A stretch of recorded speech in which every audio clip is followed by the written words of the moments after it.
Perhaps quantum computers aren't as smart as we think. Yes, they work, but not in a way that's useful to us, at least not yet.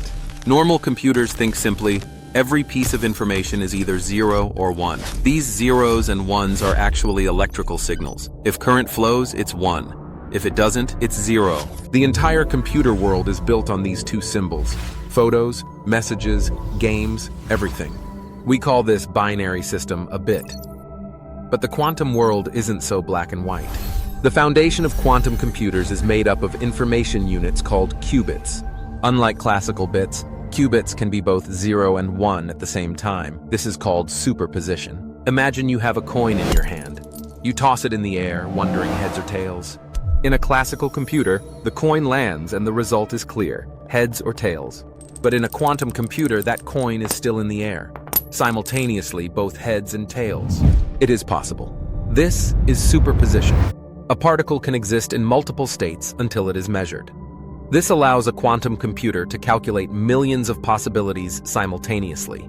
Unlike a classical computer, it does not try possibilities one by one. It establishes the superposition of all possibilities, and the algorithm works to bring the correct result to the forefront among these possibilities.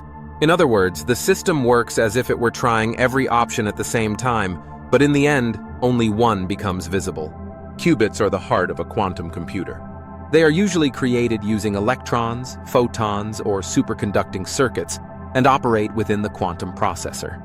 The processor, much like the neurons in the brain, is kept at a temperature close to absolute 0 to process billions of possibilities simultaneously.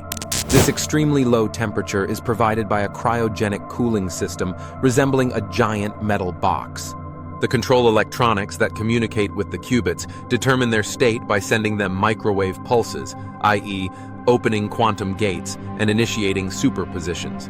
When the calculation is complete, the state of the qubits at that moment is determined, and the result is converted into concrete data. This entire process begins with commands sent from our computers and returns to them.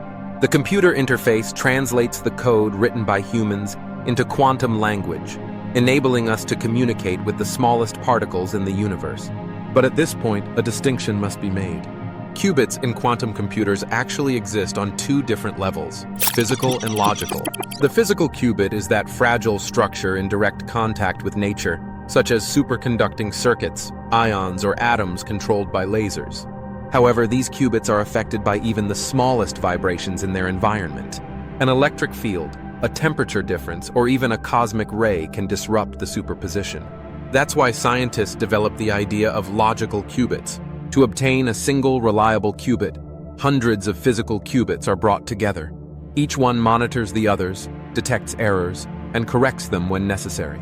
This system relies on special mathematical structures called error correction codes. Here, some qubits carry the actual data, while others monitor errors and keep the system balanced.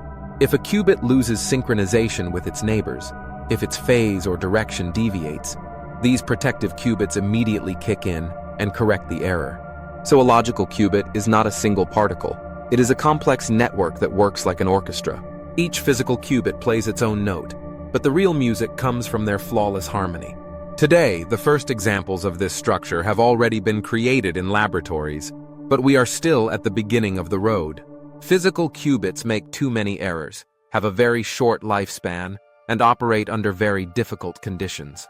Therefore, to achieve a logical qubit, that is, to produce a stable and useful quantum unit, we currently need to bring together thousands of physical qubits and continuously correct their errors.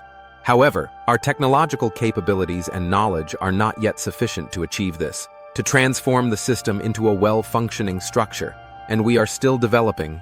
So for now, we only have the violinists. The entire orchestra is still being assembled. The biggest factor causing the problem in physical qubits is noise. In the quantum world, everything vibrates and is random. The position of an atom, the direction of electricity, even the phase of a photon constantly changes. When this randomness enters the system, noise occurs. In other words, calculation errors. If a quantum computer senses even a vibration or heat from the outside world for a few seconds, superposition breaks down the coin falls to the ground. The result becomes blurred, the calculation becomes useless. That's why quantum computers are kept at temperatures close to absolute zero, approximately 273 degrees Celsius. At such low temperatures, atoms come to a near standstill, vibrations decrease, and noise is silenced. Only then can qubits remain stable. This is precisely why these devices are so delicate. They operate at the most fragile equilibrium in the universe. So what will happen if these machines ever become fully functional? That's where the real magic begins. Because quantum computers aren't just fast, they understand nature in its own language. The behavior of the atoms, electrons, and bonds that make up a molecule already follows quantum laws. Classical computers cannot perform these calculations because they cannot replicate nature. But a quantum computer can simulate nature using nature's own rules. So, it can test how a drug molecule will behave in the body, how a protein will fold, and which compound can stop diseases in seconds without spending years in the lab. Similarly, optimizing energy systems and using the world's resources most efficiently, it will even be possible to redefine artificial intelligence's learning processes at quantum speed. Because a quantum computer can test thousands of possibilities simultaneously and instantly determine which path is the most efficient. One day, when this technology truly matures, we may be able to model the smallest building blocks of the universe. In other words, we will recreate how nature, or even reality, works on our own computers. These systems that seem broken to us today could fundamentally change how humanity understands reality tomorrow. But for now, quantum computers are still like that coin, hovering in the air, neither fully heads nor fully tails, both working and not working at the same time. In other words, truly quantum